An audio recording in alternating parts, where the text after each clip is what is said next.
लेकिन जब आपने यहाँ पे प्रेम की बात करी, तो जैसे ही प्रेम का नाम आता है तो राधा रानी और कृष्ण जी की प्रेम की बातें स्टार्ट हो जाती है। सो मैं आपसे जानना चाहूँगा कि अगर आज के टाइम पर हम बात करें कि व्हाट इज़ ट्रू लव, सो आप कैसे डिफाइन करोगे सच्चा प्यार क्या है? देखिए, ब्रज के प्रेम की अगर आप बात करते हो तो इससे बड़ा प्रेम का प्रतीक क्या होगा कि नगर है कृष्ण का, फिर भी वहाँ बोलते राधे राधे, जी। वहाँ गूंज राधे राधे की होती है, क्योंकि वो जानते हैं कि राधा रानी का और श्री कृष्ण का जो प्रेम है, जिसको ट्रू लव कहते हैं, वो किसी, यहाँ तक कि सच्चा जो प्रेम होता है ना, वो मिलन का भी मोहताज नहीं होता। मोहताज नहीं होता, सही बात है। मिलन का मोहताज नहीं होता, क्योंकि संसार के प्रेम में हमेशा एक ही आशा रहती है, मिलन। पर ये जो प्रेम है, इसमें मिलन से ज़्यादा विरह था, बिछड़ना था। जी। लेकिन उस बिछड़ने में भी जो एक दिल से जो लगाव था, वो कभी नहीं छूटा। हाँ, ये ज़रूर है कि उस प्रेम में, और अगर आप उसको धरातल पे, मतलब ऑन द ग्राउंड ले करके अगर इससे कंपेयर करोगे, तो वो पॉसिबल नहीं है। क्योंकि प्रेम का मतलब होता है कि विदाउट एक्सपेक्टेशंस, कोई एक्सपेक्टेशंस नहीं होना, निस्वार्थ भाव से होना। वो थोड़ा दुनिया में मुश्किल है, क्योंकि एज ए ह्यूमन नेचर के अकॉर्डिंग हम एक्सपेक्टेशंस हमें आई जाती हैं, हमें उम्मीदें आई जाती हैं। इवन इतनी तो आई जाती है, मैं तुम्हें प्रेम करूँ तो तुम मुझे करो। हाँ। इतना तो मतलब ये तो है ही है। लेकिन वहाँ ये था कि मैं तुम्हें प्रेम करूँगा, तुम करो ना करो, मुझे उससे कोई फ़र्क नहीं। मेरा लगाव तुमसे, मेरा समर्पण तुम्हें है। हमें वो शर्त नहीं रखनी कि तुम भी हमसे वही लगाव रखो। तो ये ब्रज का निस्वार्थ प्रेम था, राधा कृष्ण का निस्वार्थ प्रेम था। इसलिए जब भी प्रेम की बात आएगी तो पहला नाम राधा और कृष्ण ही आता है। जी।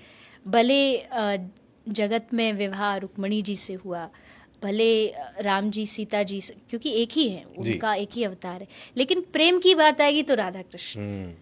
तो वहाँ उम्मीद नहीं थी, वहाँ एक्सपेक्टेशंस नहीं थी, और इसी कारण वो प्रेम उदाहरण। और आपने जैसे कहा कि राधा राधा बोला जाता है और कृष्ण की नगरी में, जी तो मुझे ये भी बात जाननी है आपसे कि ऐसा कहा जाता है कि अगर आप राधा राधा का नाम भी जपोगे तो कृष्ण अपने आप प्रसन्न हो जाएंगे, कई बार ये बात उठती है। जी तो ऐसा आप मानते हो कि अगर आपने राधा राधा नाम लिया तो कृष्ण जी तो अपने आप आपकी बात सुन ही लेंगे? हाँ, बिल्कुल मानते। शास्त्रों में लिखा है, शास्त्रों में ठाकुर जी ने लिखा है, श्री कृष्ण कहते जो राधा बोलेगा, ठाकुर जी कहते रा भी बोलेगा ना, तो मैं अपना झोला बांध उसके पीछे चलने को तैयार हो जाऊंगा। क्योंकि मुझे अब लालच क्या है कि अब रा के बाद नेक्स्ट इसके मुंह से निकलेगा धा। हाँ। उसको सुनने के लिए ठाकुर जी उसके पीछे पीछे चलते हैं कि कब ये धा बोले और मेरी श्री जी का नाम इसके मुख से मुझे सुनाई दे। तो ये 100% सत्य है कि जो ठाकुर जी को, कृष्ण को प्रसन्न करना चाहता है, राधा राधा नाम का जाप करे। अगर वो राधा बोलता है तो उससे ठाकुर जी भी प्रसन्न है, श्री जी भी प्रसन्न है। जी। तो कहते हैं ना, एक डुअल तीर से बेनिफिट हो गया। हाँ हाँ, एक तीर से दो निशान। हाँ। आपको अलग अलग जाने की आवश्यकता पड़ेगी, और फिर दोनों में भेद भी नहीं है, दोनों में अंतर भी नहीं है। लेकिन राधा नाम में थोड़ा मिठास ज़्यादा है, उसकी मधुरता कृष्ण नाम से थोड़ी सी ज़्यादा है, इसलिए उस मधुरता में दोनों ही आ जाते हैं। अगर आप राधा नाम लेंगे तो ठाकुर जी की भी प्राप्ति होगी और राधा रानी की भी। बहुत ही खूबसूरत। आप अच्छी अच्छी कविताएं भी करती हैं, आप कुछ कुछ बातों में बहुत प्यारे प्यारे शब्द पिरो देती हैं। अगर आप कुछ सुनाना चाहें, कुछ भी, अगर आप लोगों के लिए कोई शायरी हो या कोई कविता हो जो आप सुनाना चाहें। राधा कृष्ण की बात चल रही है तो उन्हीं को लेकर के कहते हैं कि देखी सुनी न ऐसी जोड़ी, हाँ। जैसे करुणा मय गोविंद, वैसी करुणा मई किशोरी। वाह। यानी कि आज तक संसार में बहुत सारी जोड़ियां हुई, बहुत सारे युगल बने, पर इनके जैसी आज तक कोई जोड़ी नहीं। उसका रीज़न इज़ कि अगर कहीं कोई इंसान गलती कर देता है और श्री कृष्ण को लगता है कि ये मेरा भक्त गलती कर रहा है, तो श्री राधा रानी उसको, उसके सब पापों को क्षमा कर देती है, माफ़ कर देती है, और कहती है कि इसको अपनाओगे तब मैं आपसे प्रेम करूँगी। तो यानी ये दोनों जो है एक ऐसी जोड़ी है जो हमारे हित के लिए, हमारे अच्छे के लिए काम करती है। वाह।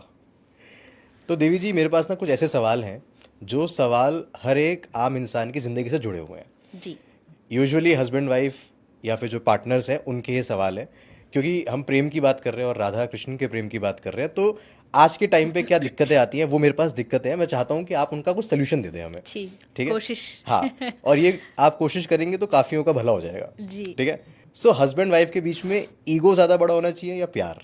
ऑफ कोर्स प्यार। अगर आपके बीच में प्यार है, और प्यार से भी ज़्यादा आई थिंक अगर एक दूसरे के प्रति सम्मान है, तो ईगो कभी बीच में नहीं आएगी। और अगर आपकी ईगो बीच में आ रही है तो मतलब रिश्ता बहुत कच्चा है, कमज़ोर है। क्योंकि कोई भी चीज़ हो, दीवार में दीमक लग जाए तो दीवार को ढहने में समय नहीं लगता। ईगो वही काम करती है कोई जी। भी रिश्ते में, वो धीरे धीरे अंदर से उसको ख़त्म करती है। मैं हमेशा कहती हूँ कि जब आप किसी भी चीज़ को लेकर के, किसी भी रिश्ते को लेके झुकने के लिए तैयार होते हो, तो आप अपना रिश्ता मजबूत कर रहे होते हो। क्योंकि आपको पता है आपके लिए ईगो से ज़्यादा रिश्ता अहमियत रखता जी। है। आपके लिए वैल्यू किसकी ज़्यादा है, आपको वो वैल्यू खुद ही डिसाइड करनी पड़ेगी। अक्सर लोग इसी में चूक जाते हैं। उनको लगता है कि मैं ही क्यों, जी। मतलब मैं ही पहले क्यों बोलूं, हाँ। वो सामने वाला हमको बोले, वो सामने वाला हमको आकर के अप्रोच करे, तभी हम बोलेंगे। तो इसका मतलब है कि हमारे मन में उनके प्रति प्रेम और सम्मान दोनों ही नहीं है। दोनों ही नहीं है।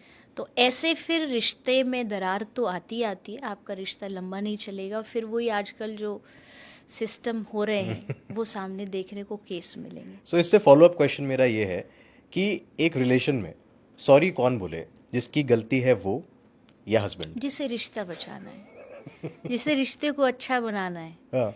जिसे रिश्ते को निभाने की समझ है, वो बोलेगा। बात ना गलती की है, ना बात सॉरी की है। बात यह है कि आप उसमें अपना कितना प्रतिशत परसेंटेज देना चाह रहे हो। जी। क्योंकि सॉरी बोलने का मतलब हमेशा गलती नहीं होती। जी। अगर आप किसी को सॉरी बोल रहे हो, इट डजंट मीन कि आप गलत ही हो। इट मीन्स कि आपकी नज़र में उस व्यक्ति की वैल्यू ज़्यादा है अपनी सॉरी से। जी।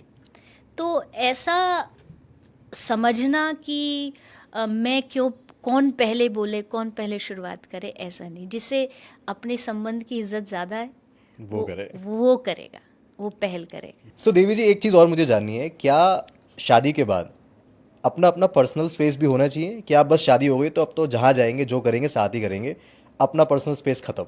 नहीं, होना चाहिए, बिल्कुल होना चाहिए। क्योंकि देखिए, आप एक, मेरा मानना ये है कि एट द एंड आप एक इंडिविजुअल सोल हैं। जी। अक्सर हम सुनते अकेले आए थे अकेले जाएंगे। कुछ टाइम के लिए आपको एक व्यक्ति as a partner, as a parents, as a sibling, as a friend मिलते हैं। एक रिश्ता मिलता है आपकी हेल्प के लिए, आपकी मदद के लिए, बट आप हैं एक इंडिविजुअल सोल ही। जी। अगर आप इसको स्पिरिचुअल नज़रिए से देखेंगे, तब भी आपकी अपनी साधना, अपना भजन, अपना अध्यात्म आपका खुद का है। जी। जैसे अक्सर लोग कहते हैं ना कि भाई पति पत्नी है मेनली पति ये बात बोलते हैं कि हमारी तो पत्नी कर लेती है तो 50-50 हो जाता है, जी। हमारे तो वही काफ़ी है। मैं कहती तो खाना भी वही खा लेगी, 50-50 हो हो गया। जाएगा आपको क्यों खाने की ज़रूरत है? जी। नहीं, आपको कुछ चीज़ें आपकी अपनी स्वतंत्र होती हैं। तो स्पेस इन द सेंस मेरा ये है कि कुछ चीज़ें आपकी अपनी होनी चाहिए, आपकी अपना दृष्टिकोण होना चाहिए। किसी भी चीज़ को लेकर के आपका अपना मत होना चाहिए कि हाँ, उसमें हम एक दूसरे से टकराएंगे नहीं। जहाँ लगेगा कि इनका मत ज़्यादा अच्छा है, वहाँ हम एग्री करेंगे। जहाँ उनको लगेगा अच्छा है, तो वहाँ हम उनके साथ एग्री करेंगे। बट अपनी निजता खो देना, मैंने कहीं पढ़ा था कि अपनी निजता, अपना अस्तित्व खोने का मतलब है कि अपने पूरे जीवन को ख़त्म कर देना। सही बात है। तो अपनी निजता मत मारिए। आपका जो पर्सनल विचार है, जो ओपिनियन है, वो रहना ही चाहिए। तो थोड़ा सा स्पेस टाइम टू टाइम रखना चाहिए, उससे आपका रिश्ता भी मजबूत रहेगा। क्योंकि अति दूरी, अति सामीप्य जो होता है वो कभी कभी रिश्ते में, हाँ, या ये कह लीजिए कि फिर वो अति सामीप्य यानी ज़्यादा जब आप क्लोजनेस और साथ। क्लोजनेस रहती है तो फिर आप उसकी कीमत थोड़ा कम कर देते हो। ठाकुर जी भी कहते हैं कि मिलन ज़रूरी है तो थोड़ा सा विरह ज़रूरी है। तो थोड़ा दूरी भी ज़रूरी है, दूरी इन द सेंस दिल से नहीं, लेकिन आपको कुछ चीज़ों को लेकर के अपना स्पेस रखना चाहिए। इससे फॉलो अप क्वेश्चन है मेरा। तो अक्सर कई बार ऐसा होता है कि शादी के बाद जो वाइफ है वो हस्बैंड को दोस्तों के साथ घूमने नहीं जाने देती। उनका हमेशा ये रहता है कि नहीं, अब तुम दोस्तों के साथ नहीं जाओगे कहीं भी हैंग आउट करने। आपकी शादी हो गई? हाँ जी। अच्छा। आप समझ रहे हैं सवाल कहाँ से आ रहे हैं? तभी पर्सनल। सो अक्सर ये होता है कि तुम अब दोस्तों के साथ हैंग आउट नहीं करोगे, अब हम जहाँ भी जाएंगे ट्रिप पे हम साथ जाएंगे, दोस्तों के साथ नहीं जाना। तो इसमें आप क्या सलाह देना चाहोगे? नहीं, देखो कई बार क्या होता है, शायद उनको हो सकता है कि डर, एक डर होता है कि कहीं कोई चीज़ अमर्यादित ना हो जाए। अगर वो नहीं है तो मुझे नहीं लगता कि इसमें कभी रोक टोक करनी चाहिए, क्योंकि जब शादी नहीं हुई थी तब भी उनका एक जीवन था, वो तब भी जाते थे, तब भी वो अपनी लाइफ को जीते थे। तो इसमें ऐसा सोचना विचार करना आई डोंट थिंक सो कि ये ठीक है। क्योंकि हर रिश्ते की अपनी एक जगह है जी।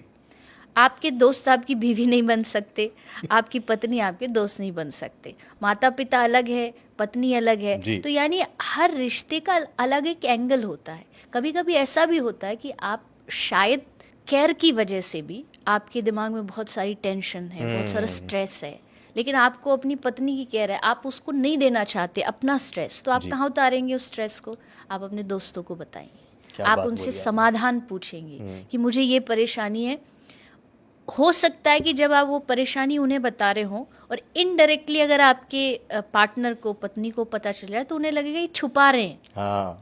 बट रियलिटी में वो छुपा नहीं रहे, वो आपको स्ट्रेस से बचा रहे हैं कि मैं जिस सिचुएशन से गुजर रहा हूँ आप भी कहीं उसमें साथ हो जाओगे तो दोनों की नैया डूब जाएगी। तो ये थोड़ा सोचने का आई थिंक नज़रिया है। अगर आप उस तरीके से सोचेंगे तो आप कभी भी रोक टोक ऐसी नहीं करेंगे।